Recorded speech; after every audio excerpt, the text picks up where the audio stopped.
Okay, we are starting now with audio. I thought we had audio a moment ago. Our first assignment is our ACT words. Please complete these 5 ACT words by fully defining them and using them in a sentence. This is your first assignment. Okay, and our bell work every day that we do in our notebook, which was supplied to you. I want you to read pages 110, 111.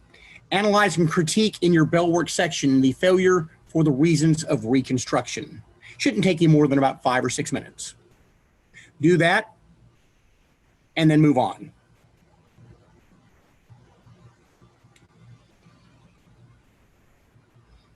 Okay, we're beginning our notes portion of the mini unit, the end of Reconstruction. We're talking about the period after the Civil War. The Civil War has ended, of course. The North has defeated the South, and we now have a period called Reconstruction. You need to know this. You will see that it says main idea on the screen. Basically, that says you need to take this down as notes. This says basically that this will be on your test, and this is one of the fundamental words and things you need to know. Reconstruction, the period after the Civil War in which the states formerly part of the Confederacy were brought back into the United States. During Reconstruction, the South was divided into military districts for the supervision of elections to set up new state governments. Make sure you write this down. Make sure you understand this term, Reconstruction.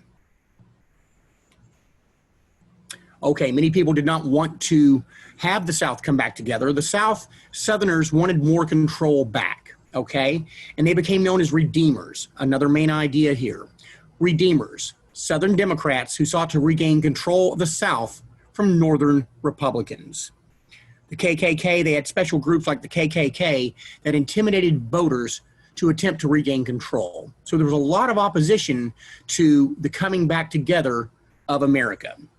Please read page 110, read the section Opposition to Reconstruction, and then watch the video number 1. You have a video list, the link is there in your instructions. America after the Civil War. Watch video 1 and read page 110.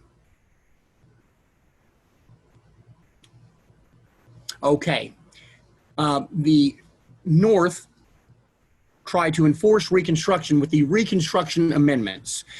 Congress added the Reconstruction Amendments. That's the 13th, 14th, and 15th Amendment, which gave African Americans, and indeed all citizens, equal rights and equal voting privileges. Okay? Please watch video 2, the Reconstruction Amendments. It's a History Channel presentation. It's very short.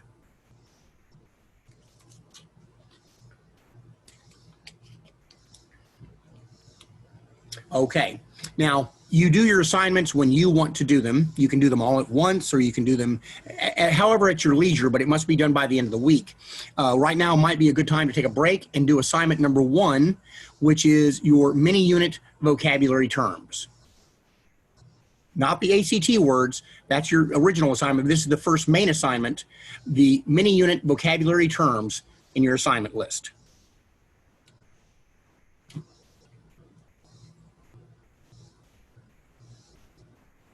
Okay, your second bell work is to critique and analyze the election of 1876. It's on page 111. It starts with the section calling Democrats Redeem the South.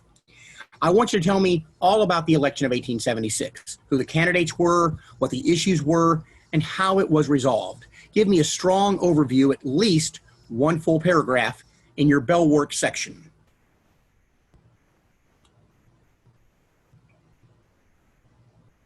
Okay, now I want you to go ahead and read page 111, the entire thing, support for Reconstruction fades, and Democrats redeem the South. Please read all 4 paragraphs.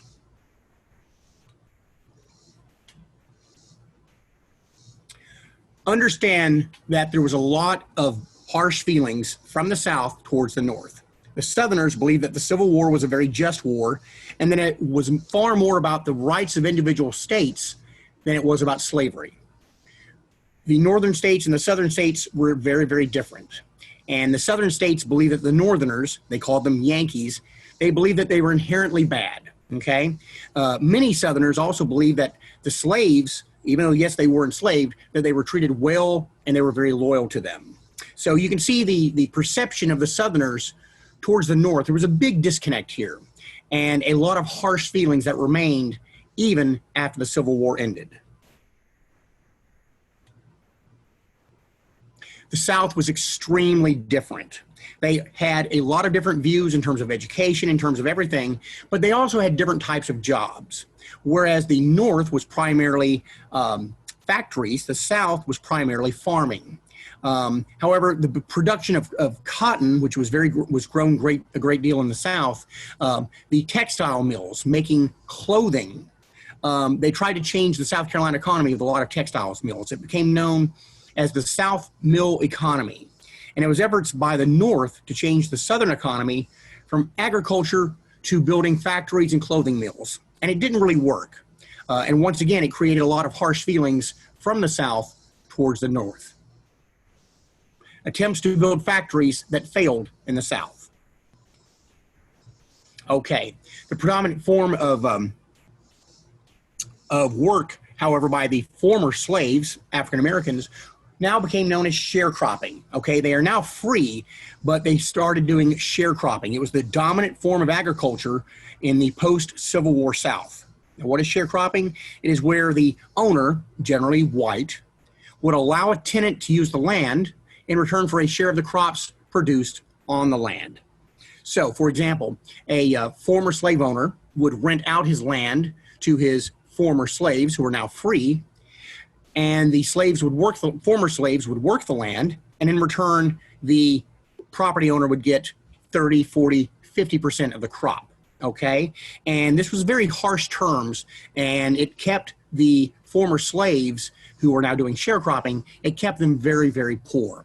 Watch video number 3 entitled Sharecropping in the Post-Civil War South. It's on your video list. The link is there.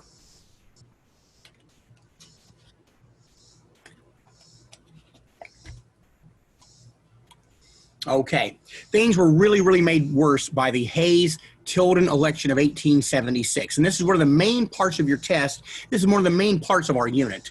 It was known as the stolen election, okay? Now, you already wrote this down in your Bell work. We already did a preview of it.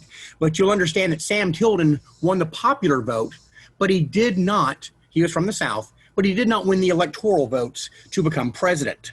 And basically, they made a backroom deal. The Southern Democrats agreed to vote for the Republican, the Northern candidate, Rutherford B. Hayes, in return for basically the end of Reconstruction. It was a deal. The Northern Democrats got Rutherford B. Hayes as president, but the Southern Democrats got the federal troops removed from the South. What this meant was the South, even though they could not enslave the former slaves, they basically could go back to ruling things and to having things very uneven. This 1876 presidential election was basically the end of Reconstruction in the South, and it was one of the worst things to ever happen to our country. Please watch video 4, Crash Course, the election of 1876.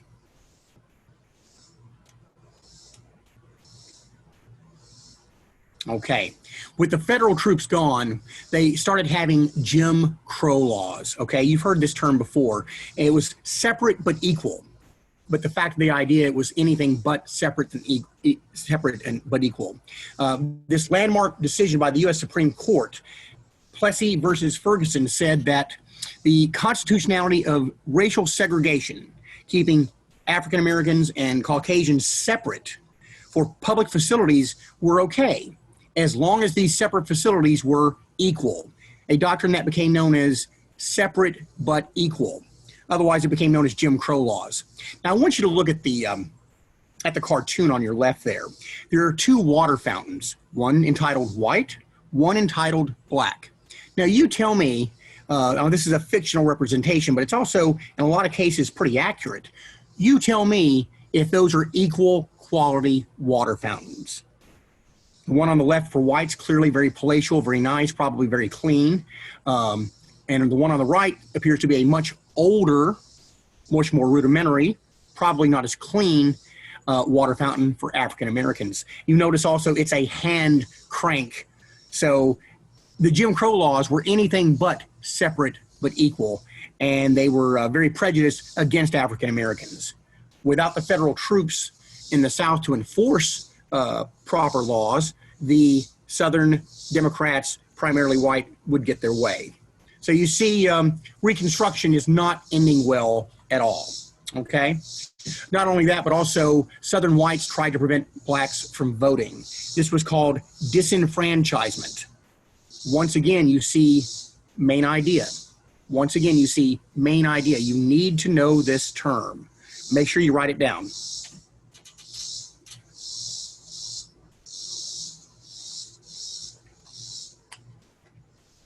Here's a political cartoon from the 1880s, and you see here it shows an African-American man that is going to the voting booth. But what do you see there? What do you notice? And what do you read?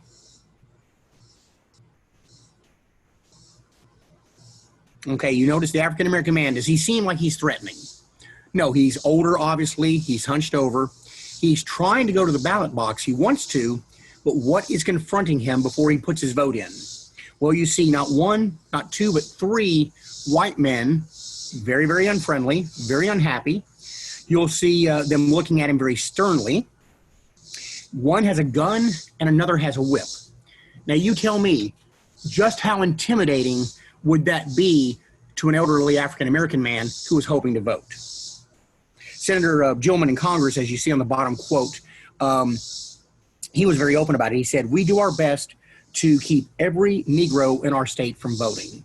So without the federal troops there, it was very obvious that African Americans were being disenfranchised. It was not a fair system by any means.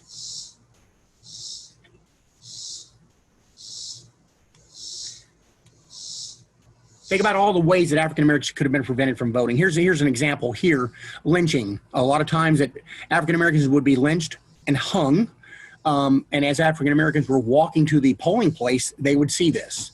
Now, just think about how intimidating that was to an African American who's approaching the ballot box to see that.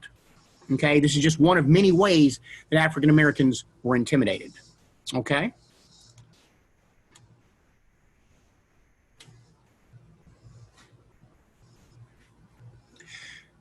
In response to this, many African Americans moved out of the South. Many moved away. And one group was called the Exodusters. I want you to watch video 5 that tells us about the Exodusters. The Exodusters were a group of Americans that moved, many of them from Tennessee, to Kansas in start of a new life. They were called the Exodusters. Watch video 5. This is the main idea. Make sure you also write this down.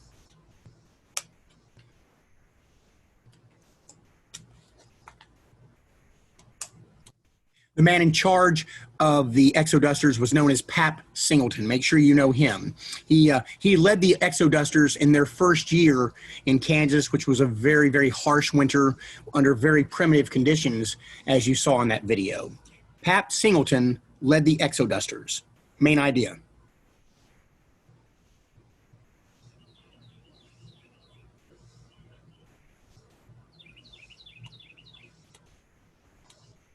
Okay, now I want you to be doing these assignments now. You can do them again at your own pace, but make sure you are doing them. If you haven't done assignment 2 yet, make sure you do assignments 2, 3, and 4. You go all the way up to 10. I'm not going to tell you when to do them, but I'm going to try to suggest to you that you do them as we go along, okay? Once again, Jim Crow laws. They were not fair for anybody. Here's an example. Here's a picture. Imperial Laundry Company. We wash for white people only. It just tells you everything you need to know. Again, make sure you're doing your assignments, okay? Okay. Our bell work, our third bell work is to analyze race relations. We've talked about it already. Shouldn't be that hard. Tell me how they were at the turn of the century and put them into 2 paragraphs. Read page 244 through 246 and give me 2 paragraphs, please.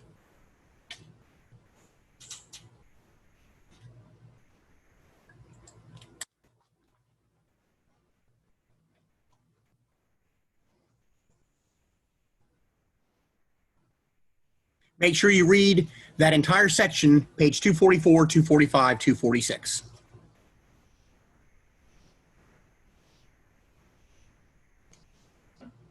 Okay. The same time that we saw everything happening in the South, we also saw tremendous growth during this time in terms of westward expansion. And it happened for many, many reasons. Opportunities for African Americans, opportunities for literally everybody to move west to this massive expanse of primarily almost free land. You see here groups like the Exodusters helped fuel a movement to the west that saw tremendous expansion of our country and conflict with Native Americans. This is where we really started fighting with the Native American Indians that you will see starting in the 1870s, 1880s, and 1890s. Railroads were fueling this growth here. You see this chart, and we have an assignment, 2 assignments focused on the railroads. You need to do those. They're in your assignment list. But you see the railroads are concentrated primarily in the Northeast and the Midwest. This is where the factories are, okay? Not that many down south, and most of them were geared towards transporting agricultural products. But what you will see in 1870 and beyond, you will see a tremendous growth of railroads all the way to the West Coast. The Transcontinental Railroad that stretched from east to west. From east to west. And it really enabled our country to explode in terms of size, population, and wealth. Okay, you need to understand how these railroads work. Make sure you do your railroad assignments. Okay, with the moving of west, many Americans got free or almost free land. It was called the Homestead Act.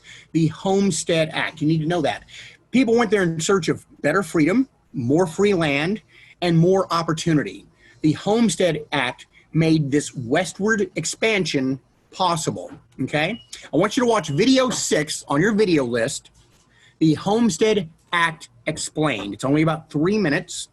The Homestead Act encouraged Western migration by providing up to 160 acres of free land, okay? So America moved west, but at the same time, it also displaced the Native American population.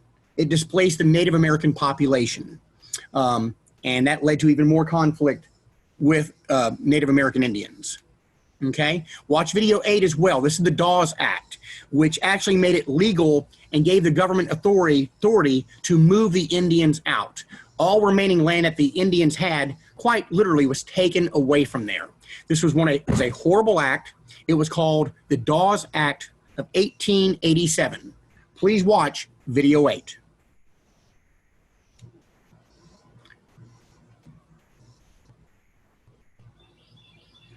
Once again, please make sure you're completing all your assignments, okay? This is your final bell work assignment. Tell me what the 15th Amendment means to African Americans. Tell me how significant it was in one full paragraph. That's pages 107 through 111. And then you will start your study guide. Your study guide is based on the notes you have just read and listened to. Your study guide needs to be completed. Basically, your study guide is your test, okay? So make sure you do your study guide very thoroughly. Your study guide is for a grade and must be completed. After you do the study guide, you can complete your test. Please complete your test. The multiple choice questions, the short answers, and the essays, and I wish you every good luck. But everything is in your notes, everything is in your book, everything you possibly need is there for you. Take your time, do it right.